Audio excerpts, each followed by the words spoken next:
Hi, I'm Zach, and recently I decided to take a bit of a break from my recent media consumption habits, mostly medieval shows full of violence, in order to watch some movies I remember from my younger days. Most recently, I sat down and watched the How to Train Your Dragon trilogy, which are still some of the best animated movies I've ever seen. As family movies, they're all rated PG, obviously, but as I was watching the third film, The Hidden World, I began to notice something. There really is an art to having a compelling fight scene within a movie that still retains a PG rating. And that's what we're here to talk about today.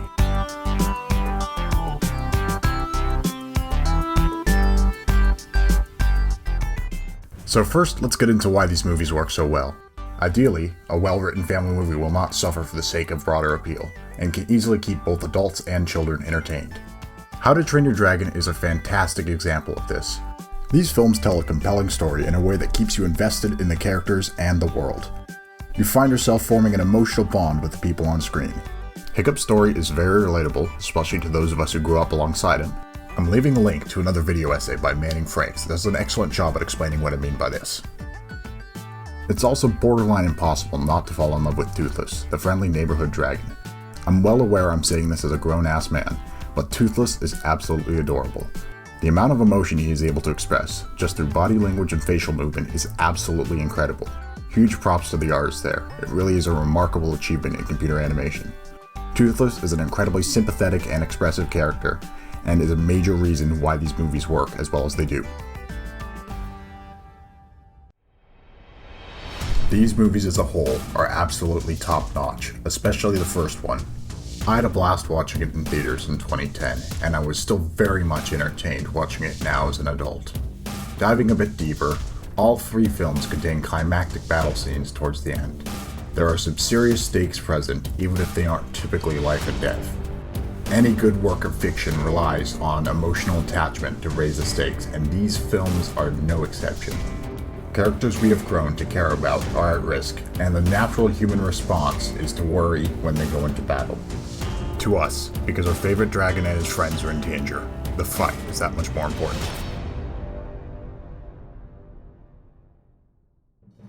If we did not have this emotional connection with the characters, the stakes would be much, much lower, and the fight scenes would not have nearly as much impact.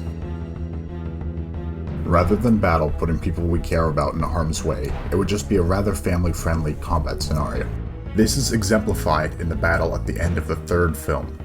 Nobody really does any major damage, or is at that great a risk. Our protagonists and the opposing force are armed with various weapons, all of which would have potential to do a lot of harm. Hiccup wields a flaming sword, which as Game of Thrones has shown us can do some serious damage. Other characters wield various spears and axes and clubs. However, these weapons don't really see all that much use. There's a surprising amount of pushing and shoving, but rarely do our protagonists use weapons offensively. Despite the ship burning and dragons spitting fire, nobody actually seems to die on screen. There's a few instances where death is implied, such as people falling from great heights or being knocked off screen, but it's never shown directly to the audience. The only injuries we see on screen involve blunt weapons, with not a single drop of blood in sight. And that right there is the catch to making a fight scene fit into a PG movie. Nobody can really get seriously hurt or die, at least not on camera. Sure, this does happen, but it has to be toned down significantly. If we compare a dragon-induced death from How to Train Your Dragon 2 and one from Game of Thrones, the difference is huge. Both of these obviously have a similar outcome, but one is much, much more gruesome. Interestingly, these both have a similar degree of emotional impact on the audience. Game of Thrones makes us care about the scene from the degree of horrifying spectacle, where How to Train Your Dragon 2 uses our previously established relationship with Stoic to make us care. And while I obviously wouldn't show a 7-year-old Game of Thrones, I'd be happy to sit down with them and watch How to Train Your Dragon. Sure, the films could have been written for the lowest common denominator, as many children's movies are, but fortunately, they were not. How to Train Your Dragon would not have aged anywhere near as well as it has, if that were the case. So really, that's it.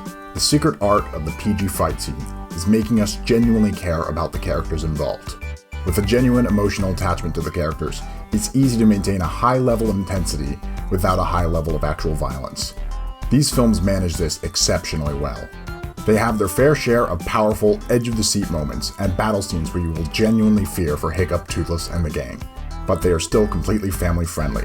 This is just one of the many things these movies do so well. The net result of this is that the How to Train Your Dragon films are some of the best movies I've seen in my life.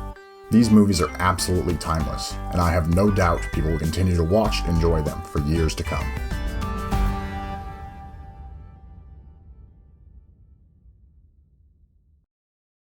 Thank you all very much for watching. This was by far the most ambitious video project I have ever tackled, and I hope the end result is worth it. I'll see you in the next one.